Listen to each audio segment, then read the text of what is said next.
पुसदमध्ये बनावट नोटांचा कारखाना उद्ध्वस्त.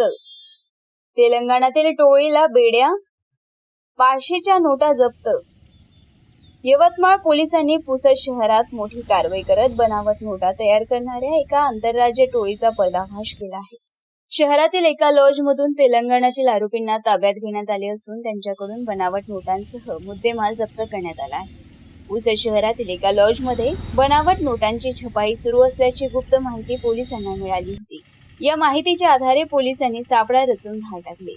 या कारवाईत तेलंगणा राज्यातील मांचिरियल येथील आरोपींना पोलिसांनी अटक केली आहे. ही टोळी पुसदमध्ये राहून नोटा छापण्याचे रॅकेट चालवत होती. पोलिसांनी घटनास्थळावरून 500 रुपयांच्या 11 बनावट नोटा, केमिकलचा वापर केलेली एक नोट, मोबाईल आणि वाहन असा एकूण 2 लाख रुपयांचा मुद्देमाल जप्त केला आहे. या रॅकेटचे धागेदोरे आणखी कुठे पसरले आहे आणि त्यांनी आतापर्यंत किती बनावट नोटा चलनात आणल्या आहे याचा सखोल तपास पुसद पोलीस करीत आहे.